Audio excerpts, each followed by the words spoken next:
గొబ్బెమ్మ లేకపోయినా ముగ్గు మీద పసుపు కుంకుమ వేసి 2 పుష్పాలు ఉంచాలి. అలా చేస్తే కూడా ఇంట్లో ధనలక్ష్మి నిలబడుతుంది, ఖర్చులు తగ్గుతాయి. అలాగే కొబ్బరికాయకు సంబంధించి ఒక ప్రత్యేకమైన విధి విధానం పరిహార శాస్త్రంలో చెప్పారు. ఆ విధి విధానం ఏంటంటే, ఎక్కడైనా దేవాలయంలో పూజారి గారికి కొబ్బరికాయ ఇవ్వాలి.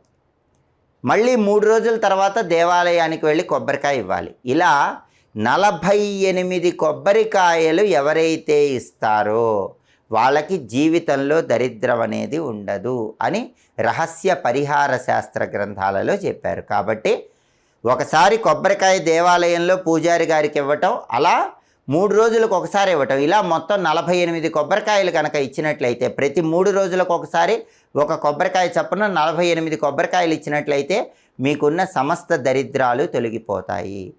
అలాగే శనివారం రోజు మీరేం చేయాలంటే, రొట్టె ముక్కల మీద